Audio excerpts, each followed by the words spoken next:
هو الذي أرسل رسوله بالهدى ودين الحق ليظهره على الدين كله۔ 23 برس کا کام کیا تھا جس کے نتیجے میں کانٹے اور پتھر بھی ہیں، جس کے نتیجے میں قید بھی ہے، جس کے نتیجے میں فاقے بھی ہیں، جس کے نتیجے میں ہجرت بھی ہے، جس کے نتیجے میں لہو لہان ہونا بھی ہے، جس کے نتیجے میں صحابہ کی شہادتیں بھی۔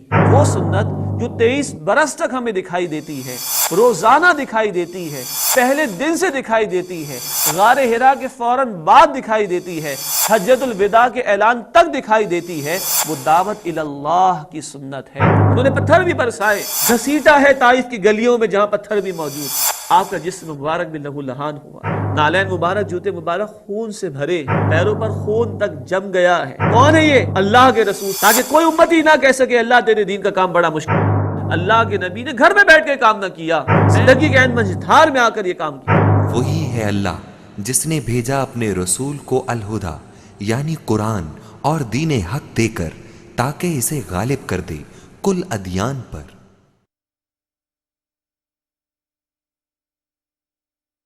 نحمده ونصلي على رسوله الكريم، اما بعد فاعوذ باللہ من الشیطان الرجیم، بسم اللہ الرحمن الرحیم۔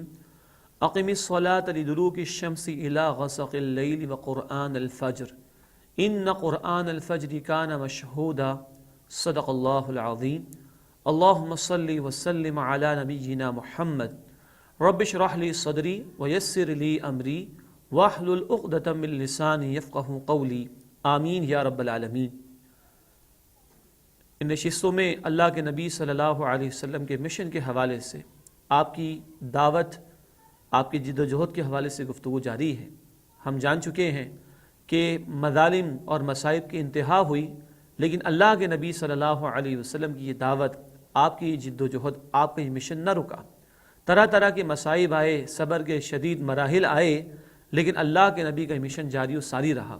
مشرکین مکہ نے آپ کے صحابہ پر اور خود آپ کی ذات گرامی پر ظلم و ستم کی انتہا کر ڈالی، لیکن ایک لغزش بھی اللہ کے نبی سے نہ ہوئی، ذرا بھی یہ مشن نہ رکا صلی اللہ علیہ وسلم۔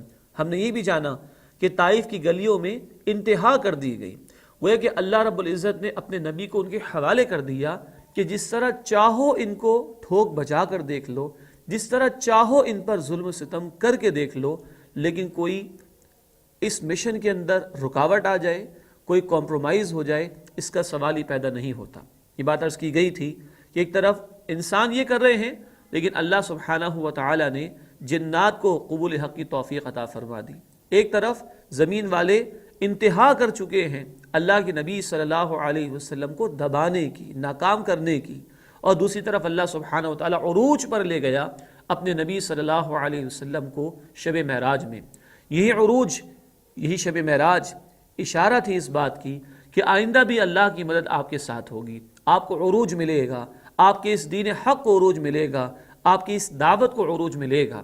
چنانچہ جس سورہ بنی اسرائیل میں اللہ سبحانہ و تعالی نے پہلی آیت میں یہ فرمایا ہے کہ سبحان الذی اسری بعبدہ لیلا من المسجد الحرام الی المسجد الاقصی، پاک ہے وہ اللہ کی ذات گرامی جو اپنے نبی صلی اللہ علیہ وسلم کو معراج کے شب میں مسجد حرام سے مسجد اقصی تک لے گیا۔ اسی سورہ بنی اسرائیل میں جیسے کہ نام سے ظاہر ہے کہ بنی اسرائیل جو کہ سابقہ ایک امت تھی، ان کے حوالے سے بیان آیا۔ پہلے وہ رسولوں کے دست و بازو بنانے کے لیے مقرر کیے گئے تھے اور ان کو کہا گیا تھا کہ اللہ کے رسولوں کے مشن میں شریک ہو۔ اب اس سورہ بنی اسرائیل میں اشارہ کر دیا گیا کہ اگر وہ اس مشن میں شریک نہیں ہو رہے تو اللہ رب العزت اپنے رسول کو عروج عطا فرمائے گا صلی اللہ علیہ وسلم، اور ان کی امت کو عروج عطا فرمائے گا اور اس کے ذریعے سے دین کا کام لے لے گا۔ یہی وجہ ہے کہ شب معراج میں رب کائنات نے 5 وقت کی نماز بھی عطا فرما دی۔ سورہ بنی اسرائیل میں اس کا ذکر بھی ہے، اقم الصلاۃ لدلوک الشمس الی غسق اللیل، اے نبی صلی اللہ علیہ وسلم سورج کے ڈھلنے سے لے کر رات کے طاری ہو جانے تک نمازیں قائم کیجئے، وقرآن الفجر، اور فجر کا قرآن، سورج کے ڈھلنے سے لے کے رات تک کی 4 نمازیں، ظہر، عصر، مغرب، عشاء، اور فجر کے قرآن سے مراد فجر کی نماز ہے جس میں تلاوت سب سے زیادہ طویل کی جاتی ہے۔ یہ 5 نمازوں کا تحفہ بھی عطا کیا گیا۔ ساتھ ہی سورہ بنی اسرائیل جس میں معراج کا بیان ہے، اس میں ایک اسلامی معاشرے کے لیے ہدایات عطا فرمائی گئیں۔ اسی کے کچھ ہی عرصے کے بعد مسلمان مدینہ منورہ تشریف لے جائیں گے، جیسے کہ ذکر انشاءاللہ تعالی آئے گا، تو اللہ کی توحید کا بیان یہ سورہ بنی اسرائیل میں آیا۔ ماں باپ کے حقوق، رشتہ داروں کے حقوق، کمزور و محتاجوں کے حقوق، مالی معاملات میں اعتدال پسندی، زنا سے بچنا، اسی طرح تبذیر، بیجا مال خرچ کرنے سے بچنا، اسی طرح وعدے کو پورا کرنا، ناپ تول میں کمی نہ کرنا، یہ ہدایات ہیں جو اسلامی معاشرے کے لیے سورہ مبارکہ میں عطا کی گئیں۔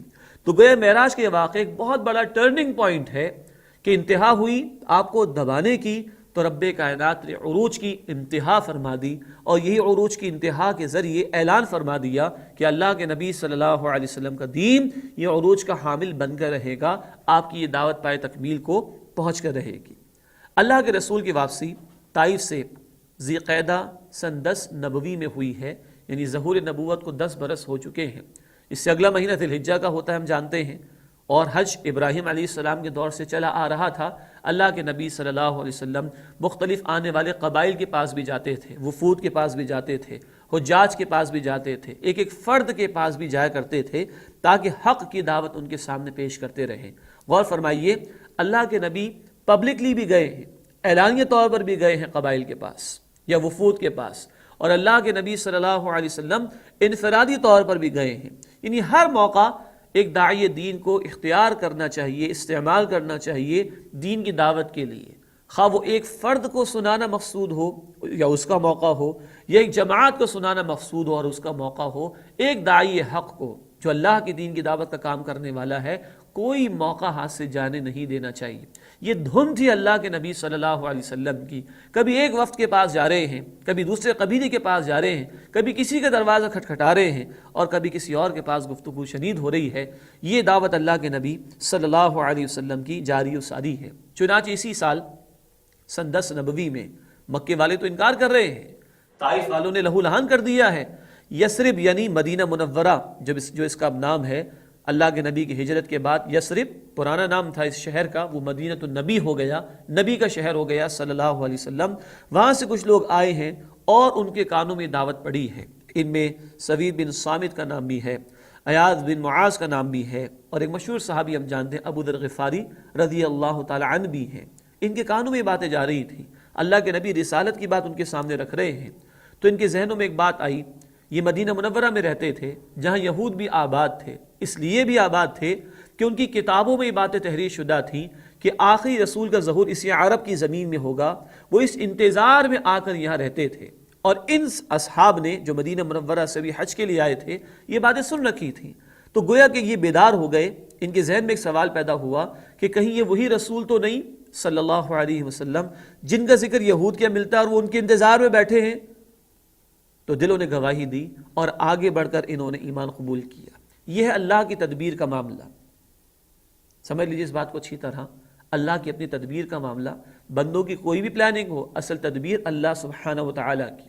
مکے والے رد کر چکے، طائف والے رد کر چکے، اللہ کے نبی مکے والوں سے مایوس ہو کر گئے بھی ہیں تو طائف کی طرف، وہاں لہو لہان ہو گئے صلی اللہ علیہ وسلم، لیکن اللہ نے مدینہ منورہ کی کھڑکی کھول دی۔